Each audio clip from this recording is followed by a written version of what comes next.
Hi guys, this is Rishikesh Madankar from AW Academy और मैंने topic start किया है इलेक्ट्रोस्टैटिक और इस इलेक्ट्रोस्टैटिक के ऊपर ऑलरेडी 3 वीडियोस हो गए हैं और ये टोटली आपके जो भी महाराष्ट्र स्टेट बोर्ड का सिलेबस आया है नया वाला, तो इसके कंटेंट मैं इस वीडियो में ले रहा हूँ। और ये जो भी वीडियोस है ये आपको जेडब्ल्यू नीट सीईटी के लिए भी इम्पोर्टेंट है, क्योंकि यही कंसेप्ट उस सिलेबस में भी आपको मिलेंगे। टॉपिक की स्टार्टिंग करने से पहले कुछ कहना चाहता हूँ। उम्र थका नहीं सकती, उम्र थका नहीं सकती, ठोकरें गिरा नहीं सकती। अगर जिद हो जीतने की तो परिस्थितियां हरा नहीं सकती। तो इसीलिए आज का जो टॉपिक है वो है दैट इज पोटेंशियल एनर्जी के कंसेप्ट। तो चेंज इन पोटेंशियल एनर्जी क्या रहता है, कंजर्वेटिव फोर्सेस के साथ इस चेंज इन पोटेंशियल एनर्जी का रिलेशन क्या रहता है वो आप देखने वाले हो। और जो भी 2-4 सिस्टम में जो चेंज इन पोटेंशियल एनर्जी रहती है वो कितनी रहती है, वो कैसे फाइंड करते हो, और इसी के ऊपर आपका कंसेप्ट डिपेंड करता है पोटेंशियल का। तो देखो, सबसे पहले कंजर्वेटिव फोर्स यानी क्या। तो देखो, इसको सिंपल लैंग्वेज में मैं कहता हूं, अगर कंजर्वेटिव फोर्स के वजह से जो वर्क डन होता है वो इंडिपेंडेंट ऑफ पाथ होता है। तो अगर किसी फोर्स ने वर्क डन किया है और वो वर्क डन उस बॉडी के पाथ के ऊपर डिपेंड नहीं किया है, तो उस फोर्स को मैं कहूंगा कंजर्वेटिव फोर्स। तो ये जो भी वर्क डन रहता है because of conservative force, it is only depends upon the initial and final position of the body. तो इसको अगर मैं कहता हूं कि फॉर एग्जांपल एक बॉडी है जो कहां पे रखी है, पॉइंट ए के ऊपर रखी है, और इस बॉडी को मैंने डिस्प्लेस किया है कहां पे, तो बी पे।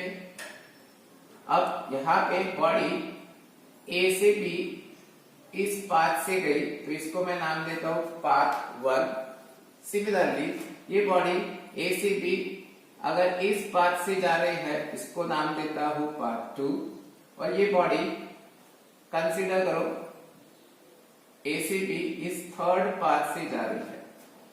अब देखो, इनिशियल पोजीशन है ये पॉइंट ए और फाइनल पोजीशन है पॉइंट बी। तो ऑब्वियसली बॉडी के ऊपर कुछ तो भी फोर्स अप्लाई कर रहा है, लग रहा है, उसके वजह से बॉडी ए से बी तक जा रही है। अब देखो, बॉडी ए से बी जा रही है, तो इस केस में जो वर्क डन होगा बिकॉज ऑफ फोर्स वो कंसीडर कर रहा हूं मैं, फॉर एग्जांपल 20 जूल आ रहा है। तो मैं क्या कहता हूं, देखो, अगर इस बॉडी के ऊपर कंजर्वेटिव फोर्स एक्ट हो रहा है तो ये जो भी वर्क डन है फर्स्ट पार्ट में, सेकंड पार्ट में और थर्ड पार्ट में, वो कितना रहेगा, 20 जूल ही रहेगा। वो पाथ के ऊपर डिपेंड नहीं कर रहा है, वो ओनली इनिशियल और फाइनल पोजीशन जो भी बॉडी की है उसके ऊपर ही डिपेंड कर रहा है। ठीक है, तो इस केस में जो बॉडी के ऊपर फोर्स लग रहा है उस फोर्स को नाम दे रहा हूं मैं कंजर्वेटिव फोर्स। अब ये जो भी कंजर्वेटिव फोर्स है ये किसके वजह से डेवलप होते हैं, तो ये जो भी कंजर्वेटिव फोर्स है, जो सिस्टम के अंदर एनर्जी स्टोर्ड रहती है, उस एनर्जी के वजह से ये कंजर्वेटिव फोर्स डेवलप होते हैं। तो ऐसे कौन कौन से फोर्स है जिनको मैं कंजर्वेटिव फोर्स कहता हूं। तो देखो, एक तो सबसे पहले most important that is gravitational force is a conservative force. Similarly जो भी स्प्रिंग फोर्स रहता है वो भी क्या रहता है, दैट इज कंजर्वेटिव फोर्स। और most important that is electrostatic force between the charge system is also conservative force. और जो भी एनर्जी स्टोर्ड रहती है that energy is nothing but the potential energy. तो इसीलिए आपको अगर डिफाइन करना है चेंज इन पोटेंशियल एनर्जी, तो change in potential energy is equal to the negative of work done by the conservative force. तो ये रिलेशन है किसके बीच में, that is change in potential energy और work done by the conservative force. इसको ऐसे लिख सकते हो, इस डेल्टा पी को डेल्टा यू या डी यू से भी लिखते हो, तो D U equals to minus D W F C, that is negative of work done because of conservative force. या इसको ऐसे भी लिख सकते हो, minus integration initial position to final position F कौन सा है, तो conservative force dot D R, ये है डिस्प्लेसमेंट वेक्टर और ये है कंजर्वेटिव फोर्स। लेकिन अगर मैं चार्ज सिस्टम के लिए ये फॉर्मूला लिखता हूं तो इसको ऐसे लिख सकता हूं, change in potential energy is equal to minus work done by the electrostatic force. या इसको ऐसे भी लिख सकता हूं, that is minus integration initial to final position F electrostatic dot displacement vector. या मैग्नीट्यूड के टर्म में इसको ऐसे भी लिख सकता हूं, that is minus integration from initial position to final position F electrostatic into dr। ये मैग्नीट्यूड के टर्म में ऐसे भी लिख सकता हूं मैं, ठीक है। तो ये रिलेशन है चेंज इन पोटेंशियल एनर्जी और work done by the electrostatic force या कंजर्वेटिव फोर्स। समझ में आया? अब देखो यही कंसेप्ट आप यूज करते हो to find out the change in potential energy of two charge system या मल्टीपल चार्ज सिस्टम। तो देखो फॉर एग्जांपल कंसीडर करो, ये है पॉजिटिव चार्ज प्लस Q1 और ये है दूसरा पॉजिटिव चार्ज प्लस Q2।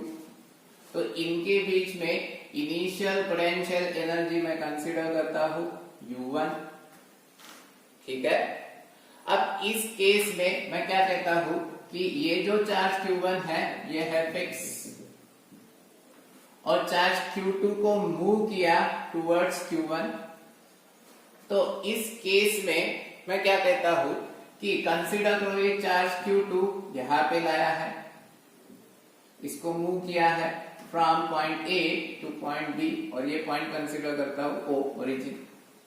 तो इस केस में जब चार्ज ये Q2 चार्ज B पे रहेगा तो इस केस में इस सिस्टम की पोटेंशियल एनर्जी है U2। तो चेंज इन पोटेंशियल एनर्जी, ये जो भी चेंज इन पोटेंशियल एनर्जी रहेगी du, that is U2 minus U1। इस केस में अगर इसको मैं कहता हूं O और A पे चार्जेस है, यह है इनिशियल पोजीशन, उसके बाद में O और B पे चार्जेस है, ये फाइनल पोजीशन। तो यहाँ पे जो पोटेंशियल एनर्जी का चेंज है तो पोटेंशियल एनर्जी इंक्रीज होंगी। तो इसीलिए इसको जनरलाइज कर देता हूं, if two similar charges bring close to each other, then the change in potential energy increases। या इसके अपोजिट अगर मैं दो dissimilar charges close to each other ला रहा हूं तो उस केस में change in potential energy decreases, ठीक है। अगर similar charges close to each other लाते हो तो वहां पे जो भी चेंज इन पोटेंशियल एनर्जी रहेगा, चेंज इन इलेक्ट्रोस्टैटिक एनर्जी रहेगा, वो क्या होगा, इंक्रीज होगा। और अगर इसी केस में अगर डिसिमिलर चार्जेस लाते हो तो उस केस में जो चेंज इन पोटेंशियल एनर्जी रहेगा या चेंज इन इलेक्ट्रोस्टैटिक एनर्जी रहेगा वो क्या होगा, डिक्रीज होगा। समझ में आया? तो मेरे को इसका एक्सप्रेशन निकालना है तो वो क्या रहता है वो देखेंगे। देखो expression of potential energy of two charge system, अगर इसको फाइंड करना है तो सबसे पहले कुछ कंसेप्ट है वो मैं बताना चाहता हूं।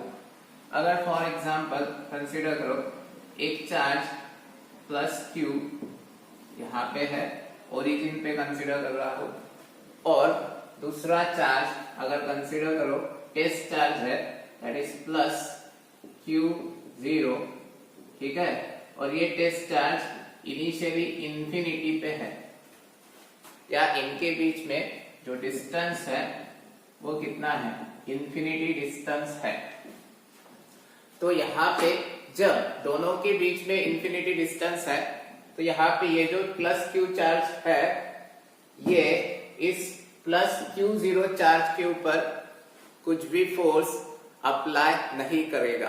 क्यों? क्योंकि डिस्टेंस इंफिनिटी है, तो इसीलिए F electrostatic force is equals to 0।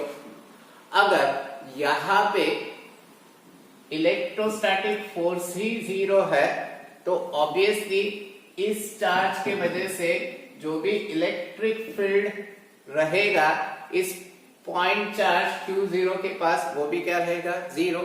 अगर इलेक्ट्रिक फील्ड भी 0 है, तो यहाँ पे मैं ऐसे कह सकता हूं कि potential energy of this charge at infinity is equals to 0, ठीक है। तो इस केस में जो पोटेंशियल एनर्जी आएगी इंफिनिटी पे, वो कितनी आएंगी, 0 आएंगी, ठीक है।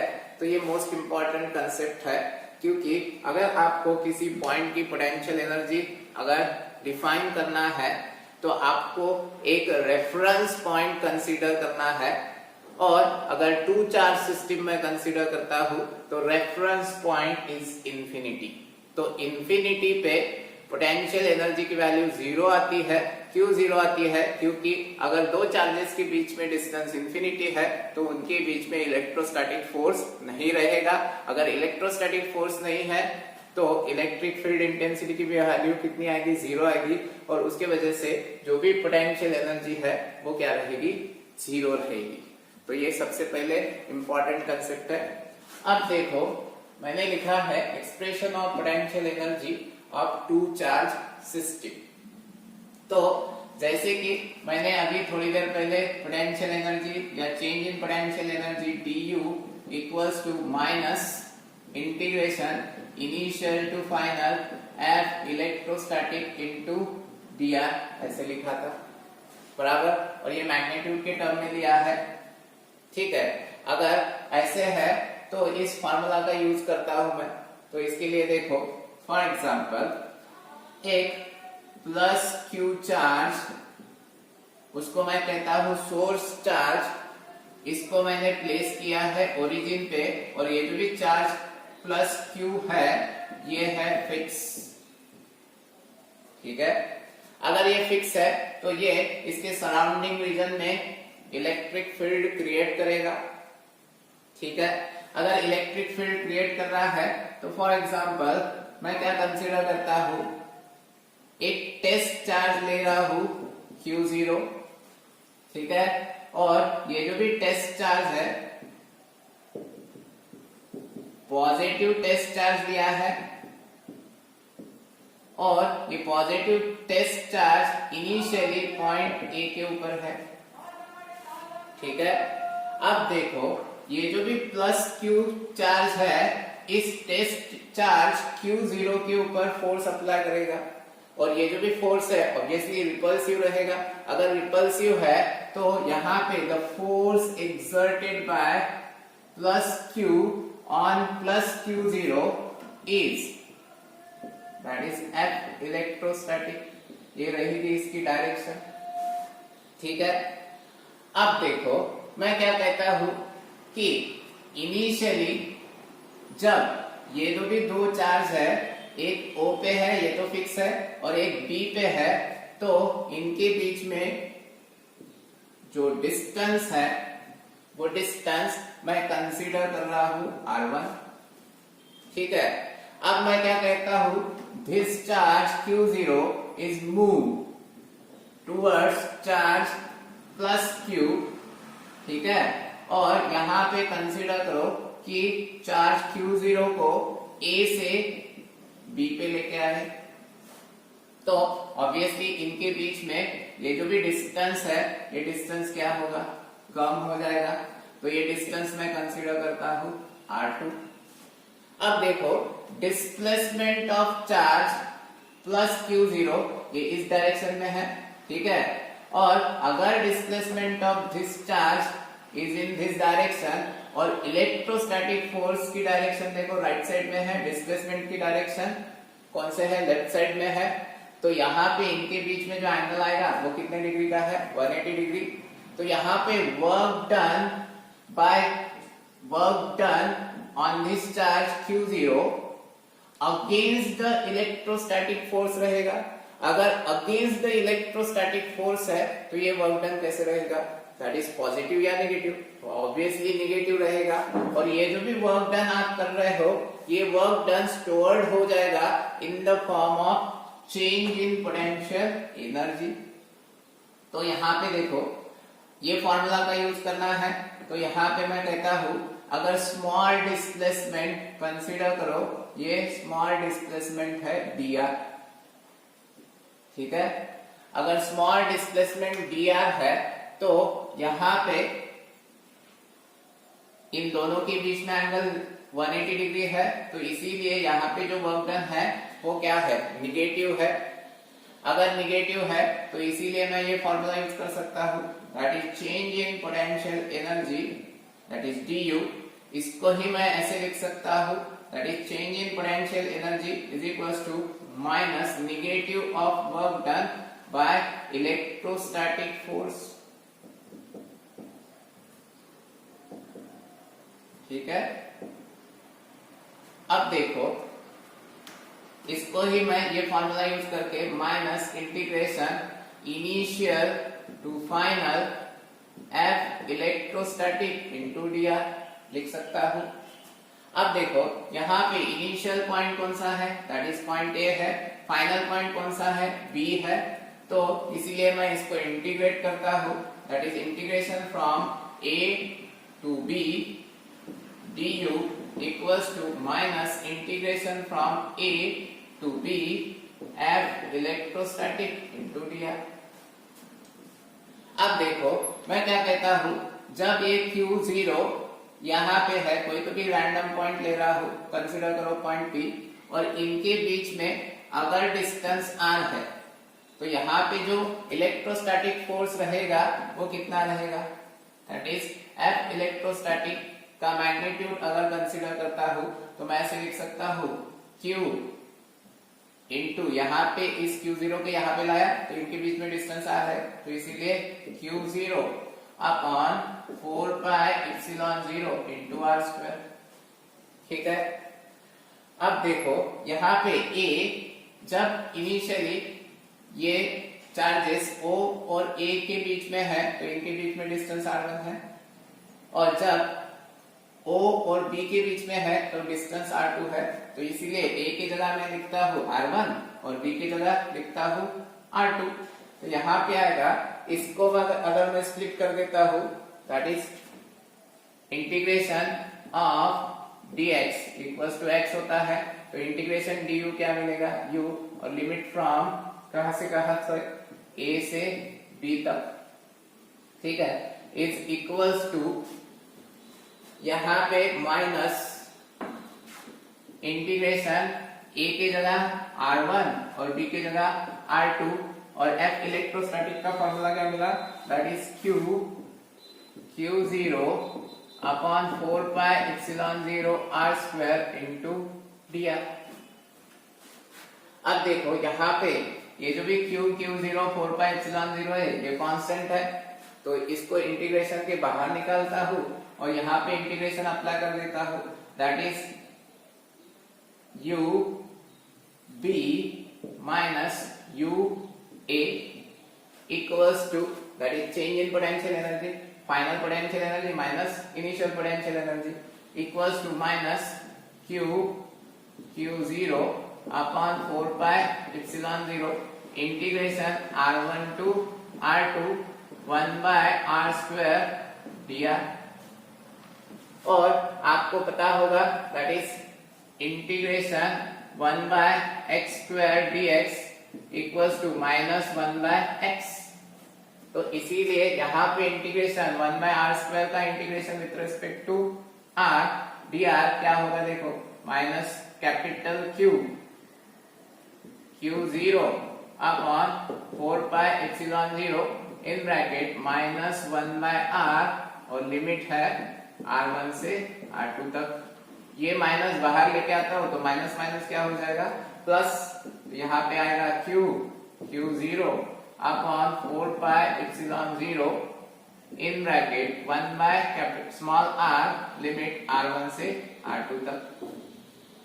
अब देखो यहाँ पे value that is u final minus u initial equals to Q0 upon 4 pi epsilon 0 और यहाँ पे अगर लिमिट पुट कर देता हो तो 1 by r2 minus 1 by r1। तो this is nothing but the change in potential energy of two charge system. अब देखो मेरे को चाहिए expression of potential energy of two charge system. यहाँ पे मैंने निकाला है change in potential energy of two charge system. तो अगर किसी दो चार्ज के बीच में अगर पोटेंशियल एनर्जी चाहिए, चेंज इन नहीं, ओनली पोटेंशियल एनर्जी, तो वो कैसे निकालना है? तो देखो यहाँ पे ये जो भी पॉइंट है B, ये फाइनल पॉइंट है और ये जो भी पॉइंट A है ये इनिशियल पॉइंट है। तो यहाँ पे potential energy UA equals to U1 लिखता हूँ और यहाँ पे potential energy UB equals to U2 लिखता हूँ। तो यहाँ पे फॉर्मूला मिलेगा U2 minus U1 equals to Q0 upon 4 pi epsilon 0 in bracket 1 by r2 minus 1 by r1। अब देखो अगर आपको सिर्फ पोटेंशियल एनर्जी ही चाहिए, चेंज इन पोटेंशियल एनर्जी नहीं चाहिए, तो मैं क्या कहता हूं कि यहाँ पे एक रेफरेंस पॉइंट लेना पड़ता है। अब ये वाला कंसेप्ट मैं यूज करता हूं। इनिशियली ये जो भी प्लस Q चार्ज है और Q0 चार्ज है, इनके बीच में डिस्टेंस इंफिनिटी है, that is r1 equals to infinity है। तो यहाँ पे u इंफिनिटी कितना हो जाएगा? 0 हो जाएगा। और इस दो चार्जेस के बीच में फाइनल डिस्टेंस यानी Q0 को मूव किया और यहाँ पे लेके आया, ठीक है, ये फाइनल पोजीशन है Q0। तो इनके बीच में डिस्टेंस r है। तो यहाँ पे मैं ऐसे कह सकता हूँ r2 इक्वल्स टू r। तो ये फाइनल पोजीशन है। तो फाइनल पोजीशन पे जो पोटेंशियल एनर्जी रहेगी इसको मैं लिखता हूँ u ऑफ r, क्योंकि डिस्टेंस कितना है दो चार्ज के बीच में, r डिस्टेंस है और इस Q0 को इंफिनिटी से मूव किया और फाइनली यहाँ पे लाके छोड़ दिया। तो इनके बीच में डिस्टेंस कितना है? r है। तो यहाँ पे मैं ऐसे लिख सकता हूँ, अगर मेरे को potential energy of two charge system having distance r between them निकालना है तो वो कैसे? तो मैं ऐसे कहूंगा that is if r1 equals to infinity, r2 equals to r, then आपको पता है that is u1 equals to u infinity कितना होगा? 0। और u2 के जगह मैं लिख सकता हूँ that is u of r। तो यहाँ पे इस एक्सप्रेशन में पुट करता हूँ, मेरे को चाहिए potential energy of two charges, मेरे को चाहिए potential energy between the two charges having distance r। अगर ये निकालना है तो u2 की जगह आएगा u of r minus u1 की जगह आएगा u of infinity equals to Q0 upon 4 pi epsilon 0 in bracket. यहाँ पे r2 की जगह कितना है? r है, तो 1 by r minus 1 by r1 की जगह इंफिनिटी। लेकिन 1 बाय इंफिनिटी आपको पता है that is 0, u of infinity कितना है? 0 है। तो इसीलिए आपको मिलेगा u of r equals to Q0 upon 4 pi epsilon 0 into small r। तो ये रहेगा potential energy between the two charges having distance small r। अब देखो ये जो भी पोटेंशियल एनर्जी है ये किसके ऊपर डिपेंड कर रही है। तो मैं ऐसे कह सकता हूं ये जो भी दो चार्ज है Q Q0 इनके ऊपर डिपेंड कर रही है। एट द सेम टाइम इनके बीच में जो डिस्टेंस है फाइनल डिस्टेंस वो कितना है इसके ऊपर डिपेंड कर रही है। तो इस फॉर्मूला में जो कैपिटल Q और Q0 है ये दोनों पॉजिटिव लिया है तो इसीलिए यहाँ पे पॉजिटिव आया है। अगर एक प्लस एक माइनस है तो उनको विद साइन लिखना है। एक प्लस एक माइनस है तो यहाँ पे प्रोडक्ट माइनस आएगा। अगर दोनों सिमिलर पोलैरिटी के चार्जेस है तो यहाँ पे माइनस इंटू माइनस प्लस हो जाएगा या प्लस इंटू प्लस प्लस ही हो जाएगा। लेकिन डिसिमिलर है तो यहाँ पे विद पोलैरिटी ही लिखना है। ठीक है, तो ये रहेगी that is potential energy of two charge system. तो इसका फॉर्मूला मिला Q Q0 upon 4 pi epsilon 0 into R। Unit of potential energy तो SI यूनिट है जूल। ठीक है, जनरली जो यूनिट यूज करते हो वो है जूल, लेकिन और एक यूनिट है दैट इज इलेक्ट्रॉन वोल्ट। तो देखो इलेक्ट्रॉन वोल्ट यानी क्या, या जूल और इलेक्ट्रॉन वोल्ट के बीच में relation 1 electron volt equals to 1.6 into 10 to the power minus 19 joule. तो ये रिलेशन है किसके बीच में, इलेक्ट्रॉन वोल्ट और जूल के बीच में। तो joule is bigger unit of energy and electron volt is the smaller unit of energy. ठीक है, और ये जो भी इलेक्ट्रॉन वोल्ट है इसको डिफाइन करते हैं amount of kinetic energy gain by the electron while travelling through a potential difference of 1 volt. That energy is nothing but the electron volt. ठीक है, तो ये 1 electron volt equals to 1.6 into 10 to the power minus 19 joule. तो ये relation important है। इसके बाद में आपको एक टॉपिक दिया है that is concept of potential. तो कंसेप्ट ऑफ पोटेंशियल क्या है, तो देखो यहाँ पे मैं लिख रहा हूं that is U of R का आपको फॉर्मूला मिला दैट इज, इसको मैं ऐसे लिखता हूं Q1 Q2 upon 4 pi epsilon 0 into R। तो देखो इस फॉर्मूला को अगर अरेंज करता हूं तो इस तरह लिख सकता हूं Q1 upon 4 pi epsilon 0 into R into Q2, या इसको ऐसे भी लिख सकता हूं Q2 upon 4 pi epsilon 0 into R into Q1। तो यहाँ पे इस टर्म को अगर जनरलाइज लिखता हूं that is V of R equals to Q upon 4 pi epsilon 0 into R। तो इसी टर्म को मैं ऐसे लिख सकता हूं U of R equals to that is, ये चार्ज 1 है Q1 था तो इसीलिए मैं कहता हूं V1 of R into Q2, या ये Q2 के वजह से ये टर्म है तो इसीलिए इसको लिख सकता हूं V2 of R into Q1। तो यहाँ पे जो V1 ऑफ R लिखा है इसको ही कहते हैं potential because of charge Q at a distance R। ठीक है, या यहाँ पे जो V1 ऑफ R लिखा है तो V1 ऑफ R यानी क्या, Q1 upon 4 pi epsilon 0 into R। तो यहाँ पे मैं कहूंगा V1 of R is the potential of charge Q1 at a distance R from it, यानी चार्ज Q1 से R डिस्टेंस पे कितना पोटेंशियल है that is nothing but V1 of R। Similarly यहाँ पे V2 ऑफ R यानी क्या, that is the potential because of charge Q2 at a distance R from it, यानी चार्ज Q2 से डिस्टेंस R पे इस Q2 के वजह से जो पोटेंशियल है उसकी वैल्यू क्या है, Q2 upon 4 pi epsilon 0 into R। तो इसको सिंपल टर्म में ऐसे लिख सकते हो that is potential energy is equals to potential into charge.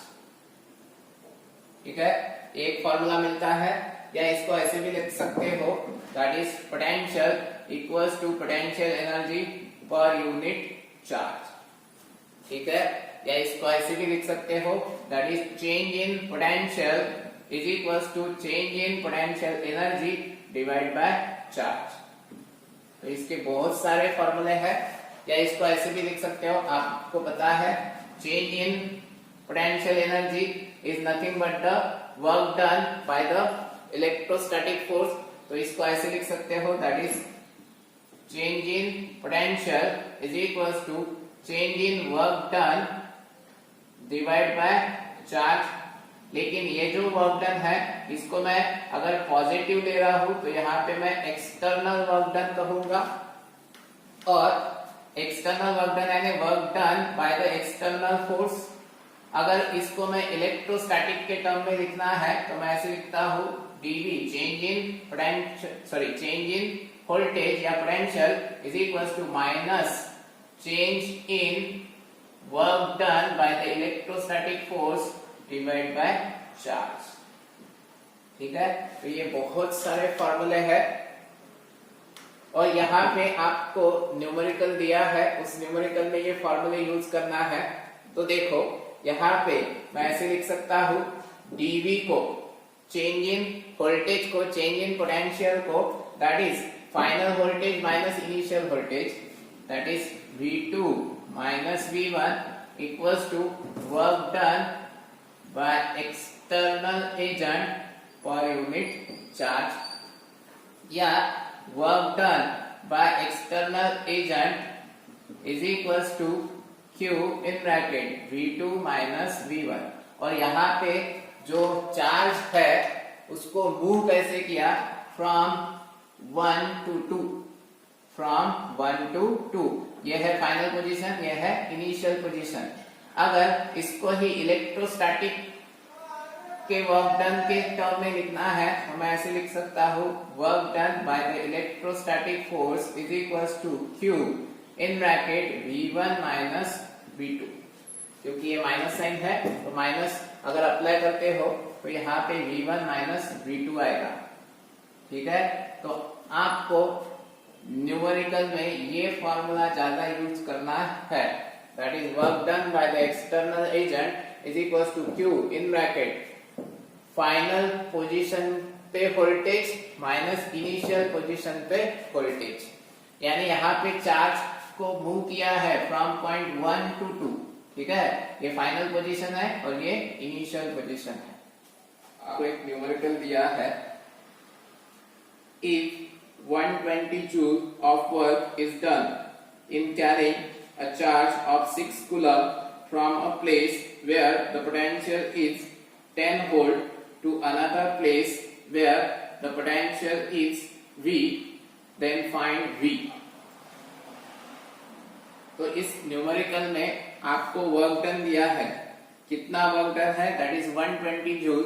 तो ये 120 जूल वर्क डन किया है, ऑब्वियसली ये एक्सटर्नल फोर्स की वजह से वर्क डन दिया है। तो work done by the external force कितना है, दैट इज 120 जूल। और चार्ज का मैग्नीट्यूड दिया है आपको, कितना है, दैट इज 6 कूलम का चार्ज दिया है, यानी Q की वैल्यू भी दिया है, और उसको मूव किया from a voltage of 10 volt to another place where potential is V volt। तो यहाँ पे इनिशियल और फाइनल पॉइंट इंपॉर्टेंट है। तो work done by external agent आपको दिया है, W एक्सटर्नल इज 120 जूल, और चार्ज दिया है Q इक्वल्स टू 6 कूलम। और यहाँ पे इनिशियल पॉइंट का वोल्टेज और फाइनल पॉइंट का वोल्टेज। तो इनिशियल पॉइंट का voltage that is V1 equals to 10 volt दिया है, और फाइनल पॉइंट का वोल्टेज V2 इक्वल्स टू कितना दिया है, that is V2 equals to V volt, और आपको ये V निकालना है। अब देखो ये जो वर्क डन दिया है ये बिकॉज ऑफ इलेक्ट्रोस्टैटिक फोर्स नहीं दिया है, ये एक्सटर्नल फोर्स की वजह से दिया है। ठीक है, तो यहाँ पे आप ये फॉर्मूला यूज करोगे, क्या है formula, that is work done by external force is equals to Q in bracket V2 minus V1। अब देखो वर्क डन कितना है एक्सटर्नल फोर्स की वजह से, that is 120 joule equals to Q कितना है 6 इन ब्रैकेट V2 कितना आया है, दैट इज V2 तो निकालना है, दैट इज V माइनस 10। इस 6 से इसको डिवाइड करो तो 120 divide by 6 equals to V minus 10। तो ये कितना आएगा, दैट इज 20। तो यहाँ पे 20 ये माइनस 10 इधर भेजो तो plus 10 equals to V, therefore V equals to 30 volt. देखो next numerical, potential at a point A in a space is given as, that is 4 into 10 to the power 5 volt. Find the work done in bringing a charge of 3 microcoulomb from infinity to the point A. Second पूछा है, does the answer depends on the path along which the charge is brought। तो आपको voltage दिया है point A का, कितना है 4 into 10 to the power 5 volt, और वर्क डन पूछा है, find the work done in bringing a charge of 3 microcoulomb from infinity to point ए। तो यहाँ पे जो दिया है वो निकालता हूं, लिखता हूं मैं। तो आपको कहा है वोल्टेज एट पॉइंट ए, कितना दिया है voltage at point A, that is 4 into 10 to the power 5 volt, और आपको चार्ज दिया है Q, कितना दिया है, दैट इज 3 माइक्रोकूलम। तो 3 into 10 to the power minus 6 coulomb ये है चार्ज, और आपको वर्क डन बोला है इस चार्ज Q को कहां से कहां लेके आए, तो इंफिनिटी से पॉइंट ए पे लेके आए। तो इंफिनिटी से पॉइंट ए पे लेके आएंगे, तो यहाँ पे वर्क डन पूछा है, तो मैं कहता हूं work done to bring the charge from infinity to point A कितना है। तो देखो यहाँ पे अगर वर्क डन निकालना है फ्रॉम इंफिनिटी टू पॉइंट ए, तो मैं इसको इस टर्म में लिख सकता हूं, जैसे कि यहाँ पे देखो ये है क्या, दैट इज पोटेंशियल एनर्जी। ठीक है, पोटेंशियल एनर्जी को कैसे लिखा, potential energy equals to voltage into charge. अब देखो अगर इस पोटेंशियल एनर्जी को ही मैं लिख सकता हूं वर्क डन, तो work done equals to formula क्या मिलता है, वोल्टेज इनटू चार्ज। तो इसीलिए that is work done when the charge bring from infinity to point A is equals to voltage at point A into charge जिसको आपने displace किया वो charge. तो यहाँ पे मैं ऐसे कह सकता हूँ, that is work done for bringing the charge from infinity to point A is equals to voltage at point A into charge। तो voltage at point A कितना है, 4 into 10 to the power 5 into charge कितना है, 3 into 10 to the power minus 6। तो यहाँ पे work done आएगा, that is 4 3s are 12 into 10 to the power minus 1। तो कितना आएगा 1.2 जूल।